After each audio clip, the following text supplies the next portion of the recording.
Slayers, and welcome to another episode of She Slays the Day podcast. I am your host, Dr. Lauryn Brunswick. And I'm your co-host, not Dr. Kirby Brunswick. Still not a doctor. Still not. One of these episodes, it's going to be a surprise. It'll be like, I am a doctor now. I'm going to get like an honorary doctorate from like a tiny Wisconsin college or something. This podcast has been going on long enough, Kirby, that you could have been a chiropractor by now. I could have. I don't think I'd be a great one. Well, I mean, I think I could be a good one. I just wouldn't like the constant peopling. I would like the learning, and I think I'd do good at the adjusting. But I think so too. I think the peopling would take you down because it took me down. That's for fucking sure. People. Okay, so if you are new to the podcast, Kirby, my lovely husband, so you join around this time, and we typically, well, honestly, we've done some really nonsense podcast episodes around this time. So I was looking back for the annual meeting episode that we've done, because every year Kirby and I do a couples annual meeting, or just him and I, just one couple, a marriage annual meeting, a spouse annual meeting. And that's episode 191, which is a long time ago, almost 100 episodes ago. Wait, does that make sense though? That it would be episode 191 and it was in January of 23? That doesn't make any sense. Oh yeah. That would be 2 years. Approximately 100 episodes in a 2-year span. Yeah, I was thinking, anyways. So that's a good one. You should go and listen to it. But then along the way, we've also done last year, December of 23, we did explaining Christmas tropes. We've done our 5 best Christmas movies. And if you're watching on YouTube, you will see that we are kind of Christmas nuts. And I don't think my background is as good this year as it was last year. Well, last year it gave me a little bit of anxiety because it was very cluttered. It was very cluttered. It was like ultimate Christmas. It was like you were in not Santa's workshop, but like a closet of Santa's workshop. There was just shit everywhere. So this one stresses me out less. So yeah, so I don't think we're gonna have time to do a ridiculous one this year. So like this is actually kind of a serious one. So or this is a red herring and we are gonna do something ridiculous. Maybe. We'll see how desperate we are for episodes. Gotta keep them guessing. Okay, so just for the people's knowledge, have any of your Christmas, like quick, you don't have too much time, top 5 Christmas movies? I think the Spirited is probably up there now. Christmas Chronicles, White Christmas. Oh God, getting out to the edge ones is hard. Some version of A Christmas Carol. All right, your time is up. I'm already bored. Okay, I would definitely say Spirited. Yep, Spirited. Santa Claus. How you didn't include that? Elf. Home Alone. And then you're right. No, those are the top 4. Non-debate. I'll punch someone in the face to fight him on it. Number 5, that's where it starts to get like, well, I don't know. So, all right. Well, then we don't need to update that episode. We're pretty much still in alignment. Okay, so we'll kind of talk about what today's episode was going to be, then pray, and then get into it. Okay. So the original plan was that Kirby and I were going to talk about some of the, how would you phrase it? Like financial lessons. So like our daughters are now 10, and the other one's going to be 13 in April. And so we're like, we had gotten them credit cards, not in the way that you're thinking, to like start just to improve their credit score. But it's just that idea of like they're getting to the age now where, they have chores, and we've played around with allowance and stuff, but we haven't like put together an overarching strategy to start imparting some of the lessons about money. We've thought a lot about it. It's been a big part of our lives, and wanting to teach them that like responsibility and those lessons and financial literacy. We were thinking like, we need to put together a more comprehensive plan for them that meets them at their age and will kind of usher them as they get a little bit older and have more money and learn how to use it responsibly. Yeah. Kirby and I both come from extremely poor backgrounds, like poor financially. Both of Mm. us had tons of love. That was great. But like, And weirdly, I came from like tons of land, but being a dairy farmer in Wisconsin is not a lucrative cash business. right. So, we kind of fell into this, you give your kids everything you didn't have, and so, it was going to be a great episode on Hmm. like how to raise children respecting hard work and money and things like that. But Lots of teaching, and we'll have monthly things where we'll talk to them about investments and give them some money, or have them earn some money and follow show them investments and all that. crypto. It was gonna Yeah. be great. But plot twist, life has its way of just, showing you what's true, and our plans sometimes get diverted. And for the last month or two, our eldest daughter has been really struggling mentally. We're doing good. We've Mhm. got plans and things like that, but I talked to Kirby just a couple days ago, right as we were about to record. I was like, it just doesn't feel authentic. One, it doesn't feel like the information would be good, but I don't think our oldest is ready for us to layer on this stress. I think that we need to do like kind of some like backstepping Mhm. and remind her who she is, remind her how her body works. Kirby and I both do a lot mentally and physically to keep our machine working. And it's been one of those things that we've kind of talked about, like where it's like, all right, she sees us working out, but like, or she knows we work out, but does she see us working out? She knows we work hard, but does she see the mental health side that we do? Like a lot of those things are happening behind closed doors or when she's at school. And Mhm. so it's like, okay, I think we need to actually maybe not do that episode yet because it's not going to be the appropriate time.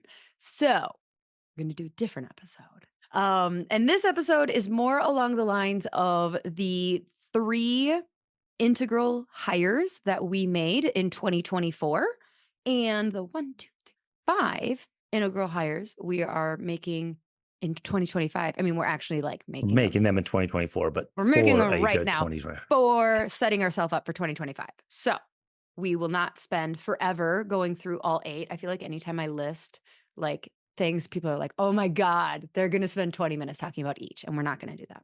We're going Nope. to I keep. have a meeting in an hour and 10 minutes. So Oh, clock okay. is ticking. The clock is ticking. So, all right, Kirby, start us in prayer and we will get down to business. All right. Dear God, thank you for bringing us together again on this platform and with such an engaged and hungry for knowledge audience. Please help us to share not only the moves we're making, but the reasons why, and help us to always be guided by your principles and wanting to serve more and love more. And if we get more time or more freedom, help us to tap into our soul's knowledge of what we should do with that and where we're going. In your name we pray. Amen. Amen. Okay, so ultimately, every year of life is like unlocking a new level, especially when you're a super growth minded person.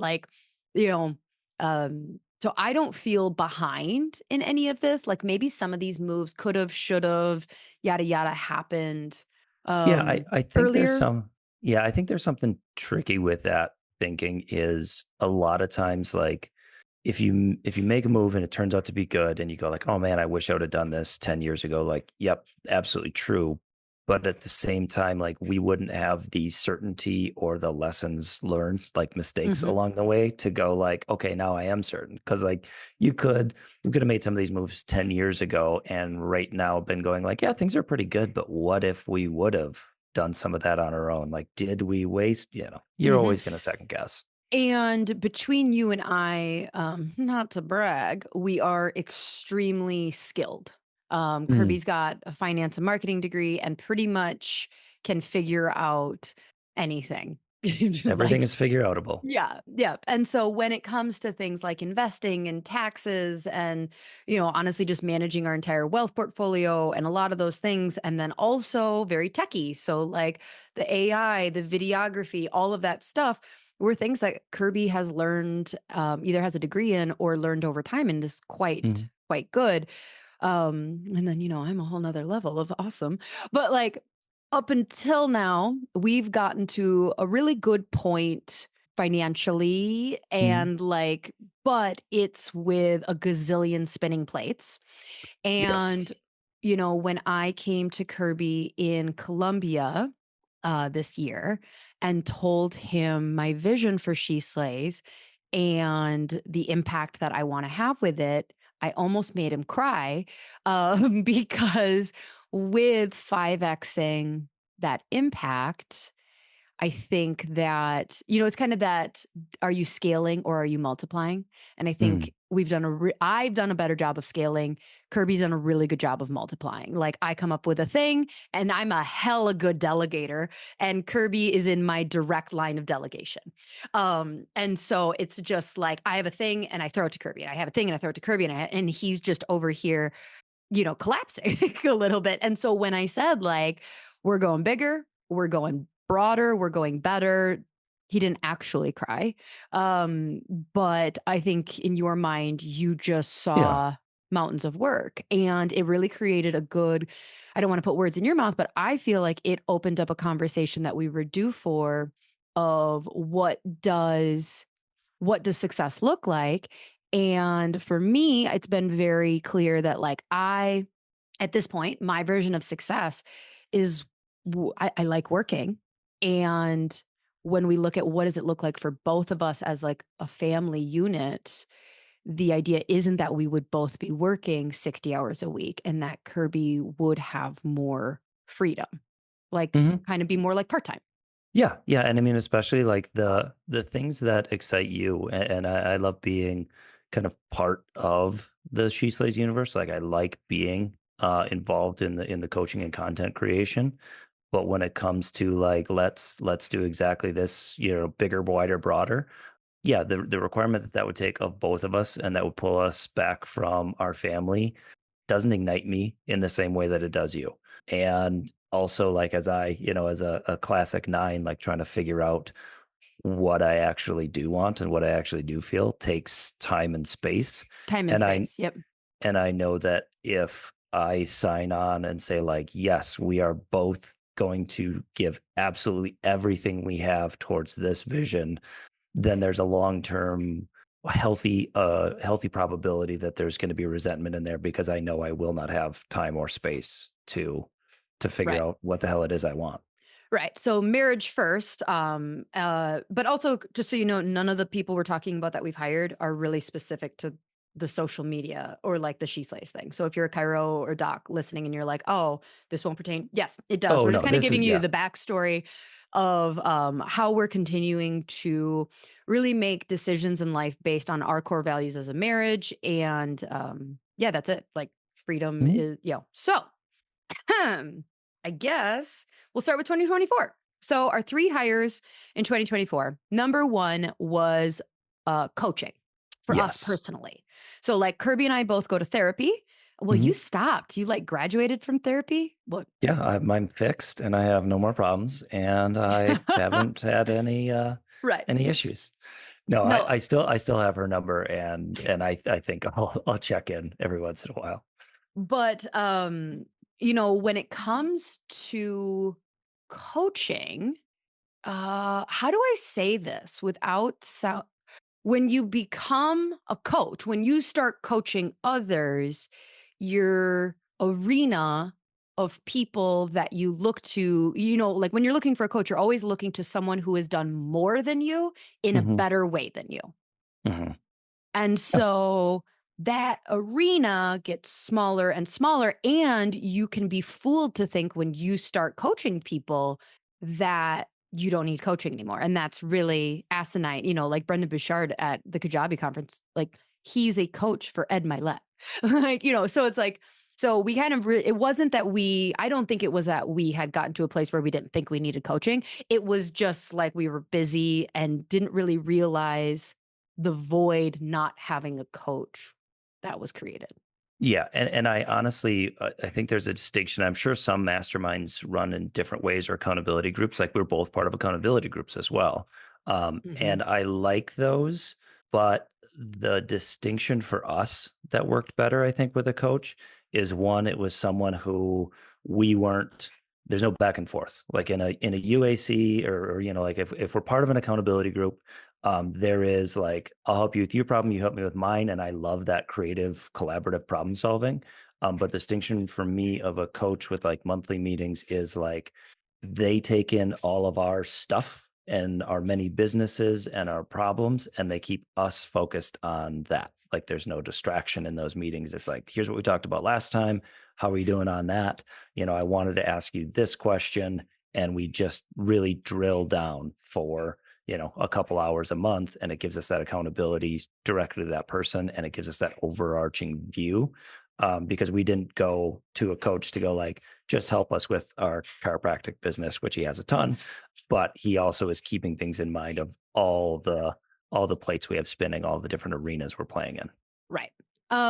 So that was definitely a really good hire. Next one in 2024 was a director of operations at our clinic. Now, we have definitely had that Mhm. person multiple times. I mean, we're about to To have our varying 14th year degrees of anniversary. success. Yeah. Yeah, yeah, yeah, yeah. But what I think happened is we got incredibly clear on the skill set that that person, like, that was required of that person. We got very clear, like, previously what would happen is like, kind of just we would hire a basic front desk. They would Mhm. happen to have good skills, and as they were with us longer and longer, they kind of moved up the ranks, and we like pushed them into like, well, you have the most seniority around here. And so therefore you are in charge of this, whether or Mhm. not they were naturally good at that, because, and that's not their fault. They just weren't hired for that. And so we rarely hire, like, so if you look at the hierarchy of clinic or like director of operations and where the average doc would hire for your basic front desk, like you can imagine those personalities are different, those Mhm. skill sets are different. And so this was really the first time that we're like, no, we are going to hire a brand new person, may not have any familiarity with our chiropractic clinic or even chiropractic in general, but we are hiring on the skill set for what the clinic needs. Y And and that's to that point, being very honest with what we are good and what we're bad at. Of mhm, like, along our other people who've kind of stepped into this role, they were doing their best to, like, learn us, but at the same time, like, there's that like, I'm bad at follow-up when there's a lot of different things in the air. So, like, I'm kind of a fire putter outer. So if we talked about 6 things at a meeting and one of them is something that I immediately have to get done or it needs to be done tomorrow because someone's coming to do whatever. I'm really good at that, but I'm not great at the thing I said I would do in a week and a half. So being honest with those people and going like, part of your job is to stay on top of Kirby. If we said something at a meeting, we need someone to make sure that we are organizing all of our different projects and keeping people on task. This person knew that coming in versus other people. It was kind of just like, take the fire hose of ideas from Lauren and get what you can get done. But a lot of times she might forget about it. And, that might be easier for all of us. Like, no, this person pushes back. She asks us questions. She asks us to prioritize our different things that we talk about, follows up with all of us. Like, but they knew that coming in. And I think that's a yeah. big distinction. And I mean, when we made this hire, we have slash had two senior CAs that had been with us 7 years. So that in itself, we won't go into it because that's not the point of the episode, but like that in itself is a landmine of conversations of being like, I mean, because you're essentially saying, I don't think you're qualified for this job. Do you? Otherwise, I'd give it to you. Right. And so it's like, we didn't say anything like that. It was a discussion with our CAs about these are the responsibilities, do you, whatever. But like that in itself, this person, they could see the job description. They saw Mhm. that this person was going to be being paid more than them. Like, Mhm. it's a very complicated thing to handle as a team. And so, and then how you onboard that person, again, that's probably a whole episode, like, that should be Yeah. discussed. Well, Be I think the communication with the team and the communication with ourselves and the decision making tree of why we're doing so many of these all comes back to being really honest with where are your bottlenecks and when you are the bottleneck of like our team was okay with and we decided to kind of bite the bullet and make this step because we were honest with ourselves that if we were going to grow and expand the clinic, we needed someone who was going to have a very organizational mind and the ability to like kind of stay on top of people and follow through on things and get things done. And we realized like Lauren's great at ideas, but not always great at long-term minutia execution. Like I'm good at doing hard things, but it's when I have time, and our other staff aren't organized. Like they're great doers of their jobs, but they aren't that bridge between like the ideas and the execution on the day to day. And everyone kind of just dropped the ball when they got busy, which was all the time. So we talked to our staff about that and they knew we needed that role, whether they, wanted that job or not. And I don't honestly, in talking with them, I don't think either one of our existing long-term CAs actually wanted that job. No, they didn't. So, okay, we said we weren't gonna spend 20 minutes talking about each one, so wrap up your rambling, a little more, Well, I please. was making an overarching point that can apply to all of these. So I wasn't rambling. Okay, third hire this year was we got a second, I mean, actually, it was our third VA, but we have one VA virtual assistant for the clinic. Mhm. Who's just doing back end stuff. We got them through Chiro Matchmakers. Love Yep. them. Could not speak more highly of Chiro Matchmakers. But we got a second one for like non-clinic related, and this one was your VA. Yes. So we had such good success with our first one while working with the podcast, working with the course, just general. And I realized that like, well, that freed up a little bit of my time because she was taking on some of the stuff that I would typically do for Lauren. Lauren's idea bucket is always overflowing. So like she was doing what you're supposed to do in business. Lauren like got the VA.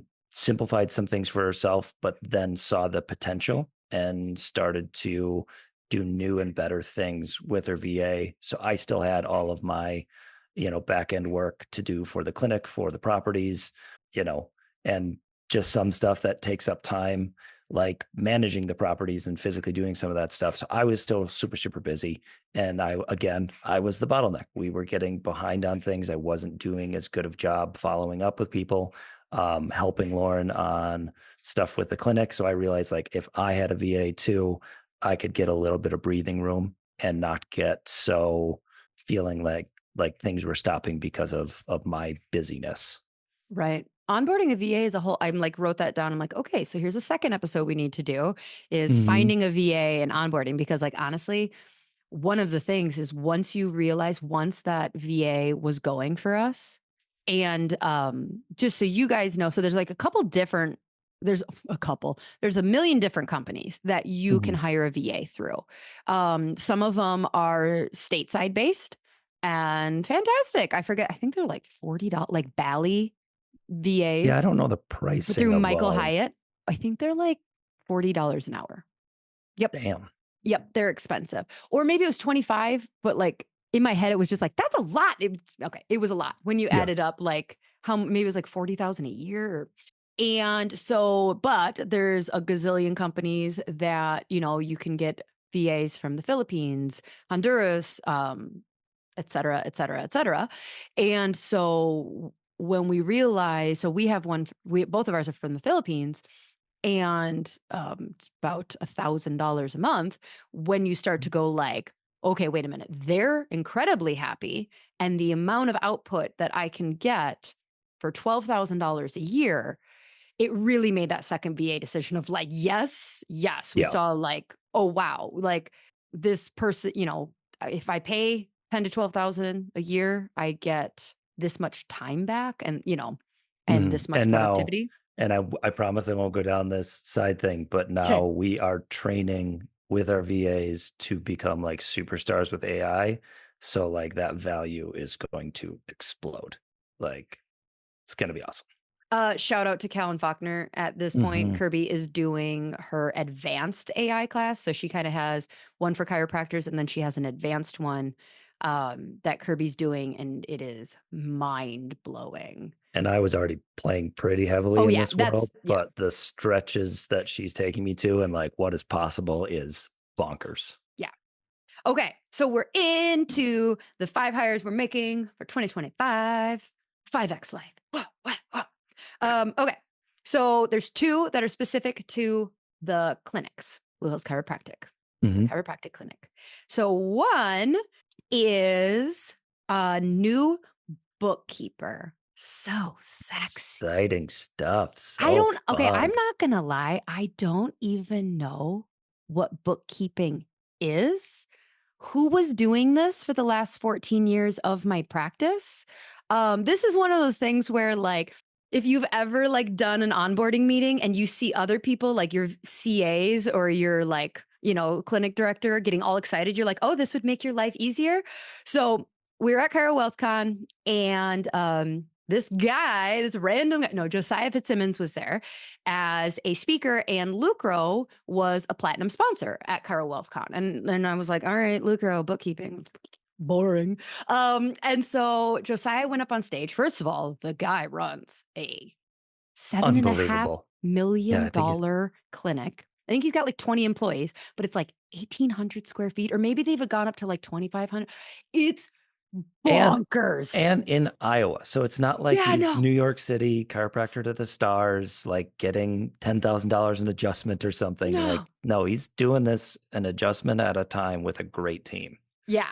And so basically, through building that, he realized a void in the bookkeeping and created Lucro with another partner who's got like tech background and things like that. But, anyways, so I'm like, yeah, yeah, yeah, bookkeeping, whatever. I assumed our bookkeeping was fine because we've been in practice.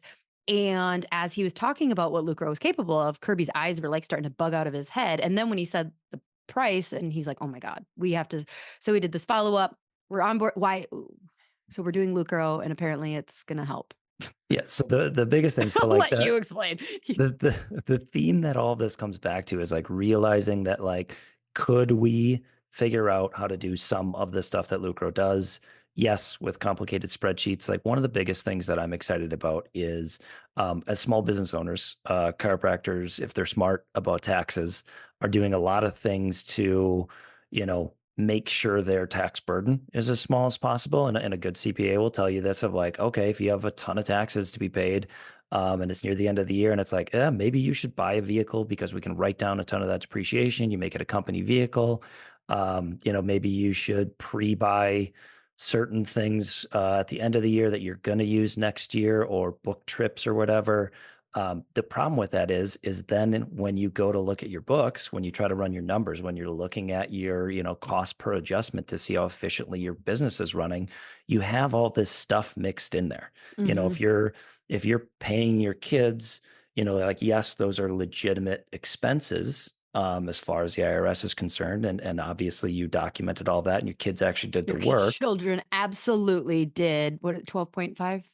Yeah, they did 12. $12,500 of work almost exactly. That just happens to be the maximum amount you can take before you have to file a tax return. Coincidence. We told them to stop working right then.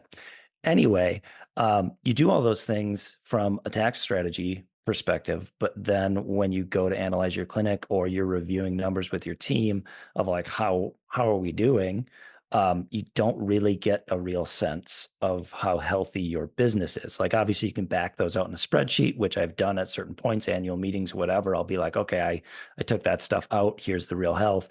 But that's the things that take time. And it's not something that I'm going to do every month. So they do have the ability to kind of bucket things into what they call like business development.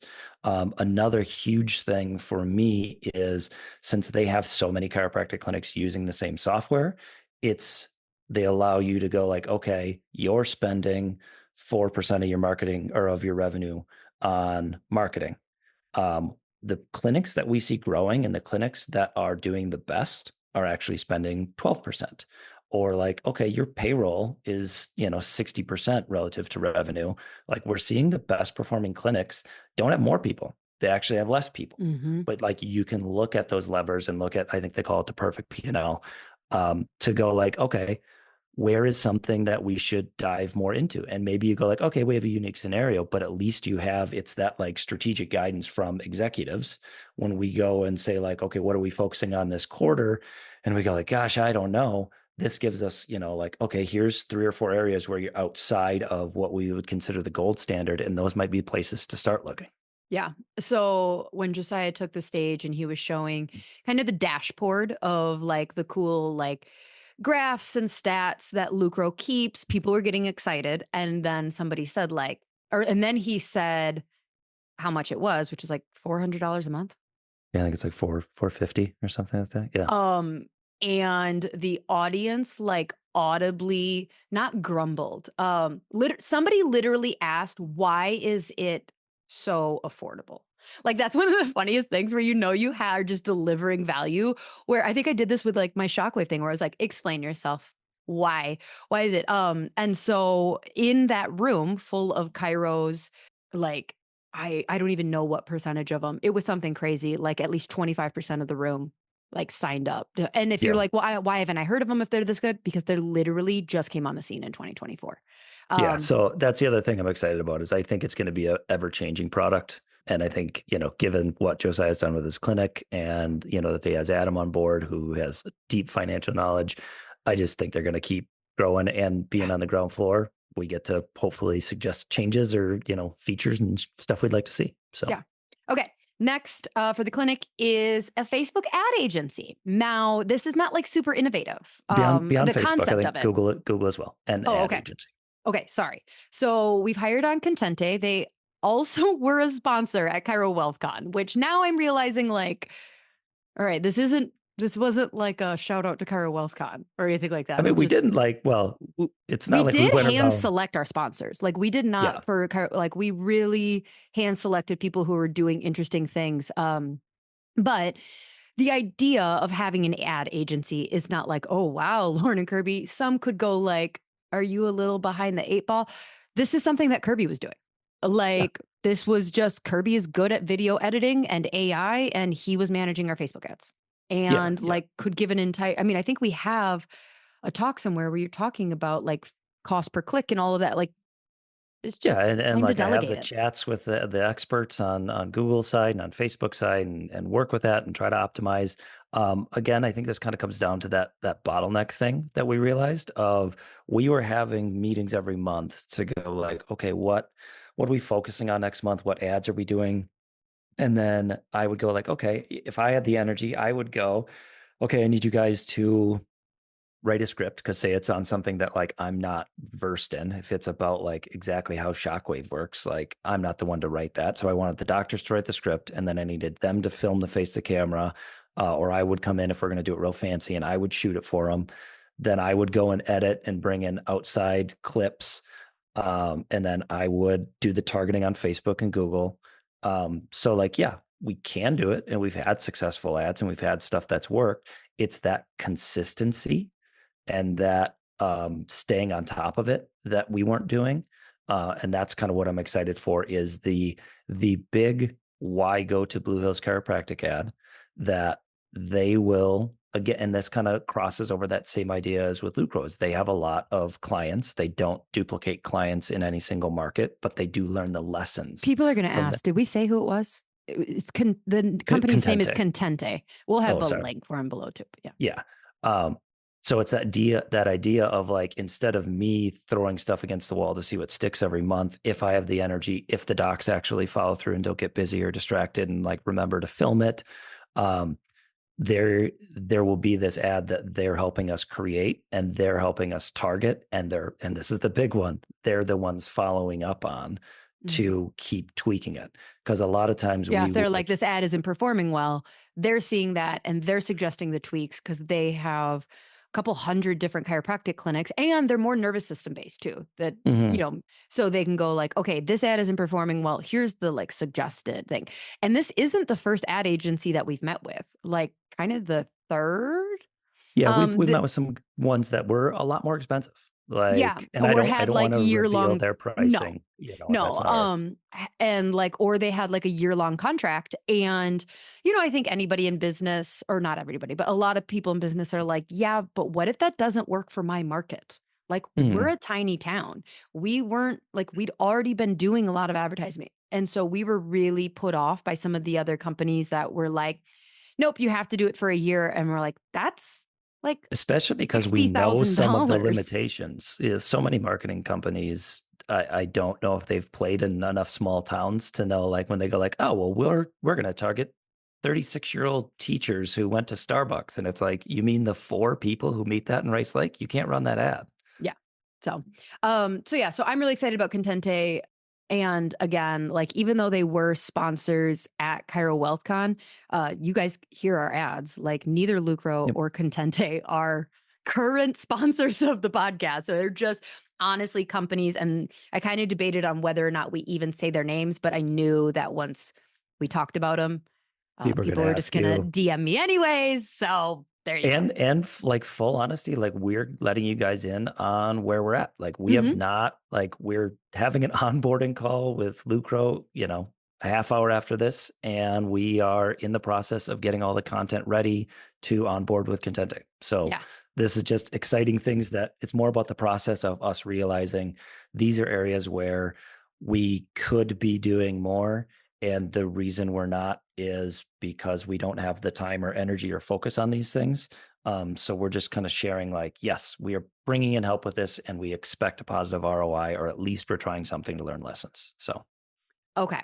So the final three are the personal side of things. And I'm just going to say what the three are because I feel like they're so similar and it's like this team.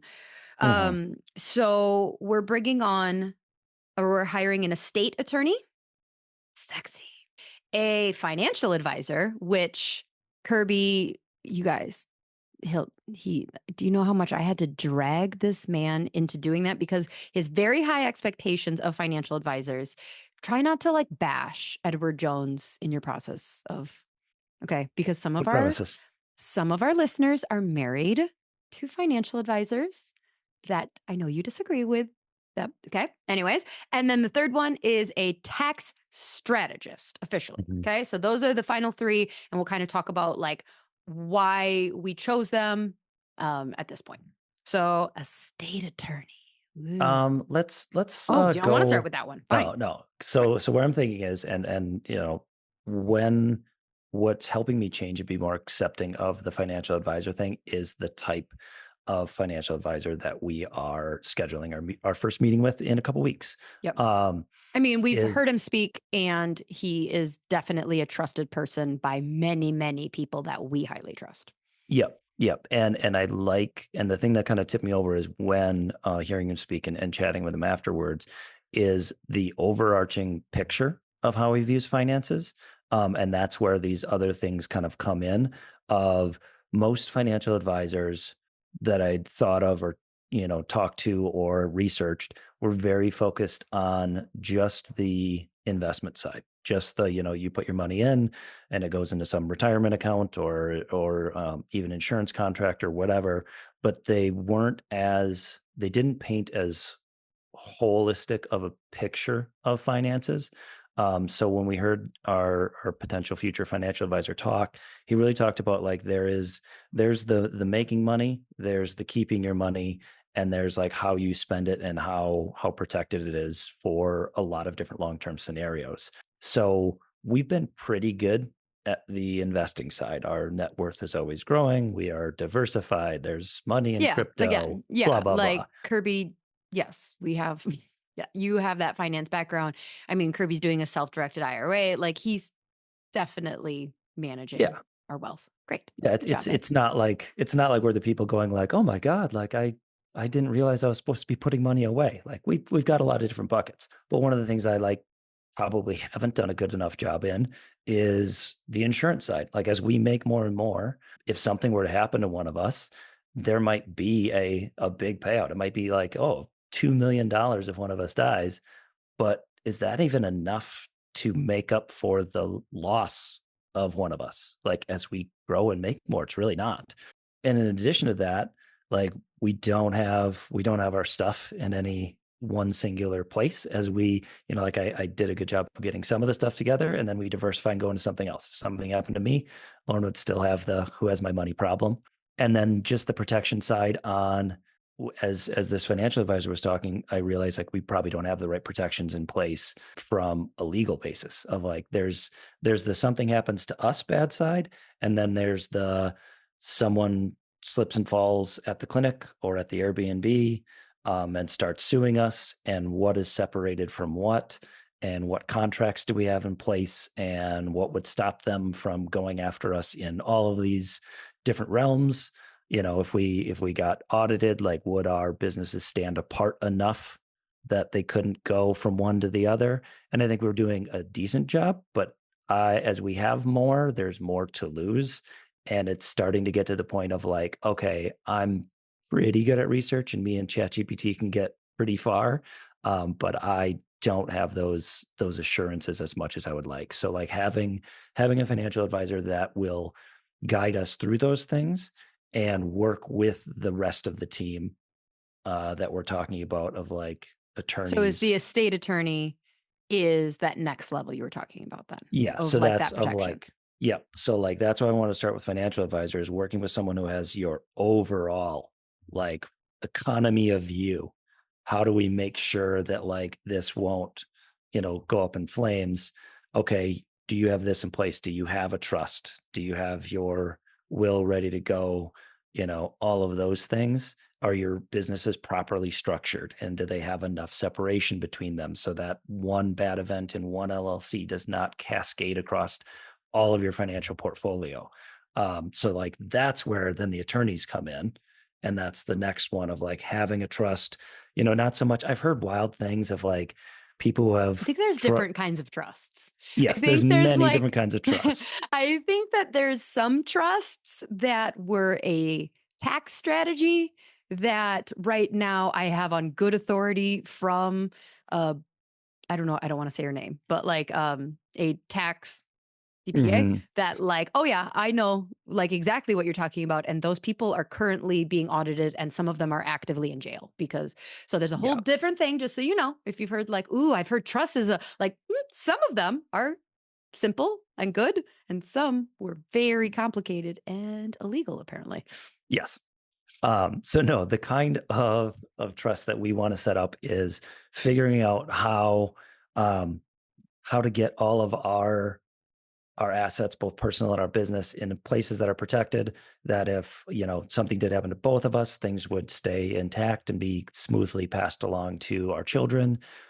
Just protecting from those outside events of getting sued, and then kind of with that, having the corporate structures correct and having the right documentation in place because our businesses do business with each other to make sure that there's still a separation there again, so that if one got sued, it wouldn't be across all of them and the IRS going like, no, these are all one thing, or the courts.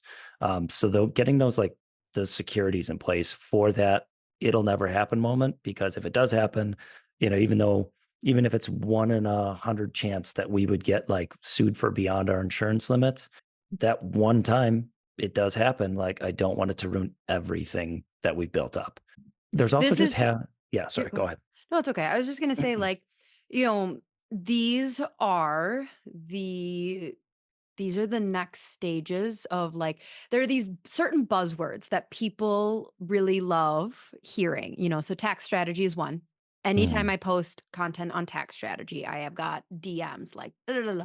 Legacy building is another. Legacy these are the non-sexy part of wealth building and legacy building of like, ooh, like wills. And, that's why the wealth mastery product that Steph and Elise and I made has a thing in there about wills. It has the, Mhm. you know, and so these are just those, are these things that you should have? Like, this is definitely not so you're starting your first business in 2025, who should be on your team?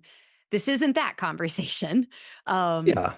I mean, an This attorney is probably an on attorney. that list, but Yeah. and we have like I should clarify, like we have these things. Like we do have a will. Like we do have insurance for each of Mhm. our businesses. This is us realizing like, okay, we That need to was like, good for the first part. yeah. Now, as we're looking to kind of 5x everything, it's like, are we do we have the right team in place for that? And the answer is no. And then like in order to get there, are we going to continue strong arming it? Like, is that the name or the word strong arming? Straw Um, baling? Hay baling. str- Straw man. no, no, That I makes don't sense. think any of them. Like Strong arming isn't a word? I mean, strong arming is like forcing something through, but I don't know if it's the right thing for like we're Doing the work on our own. yeah, yeah. Okay. Whatever. Um, Strong arming.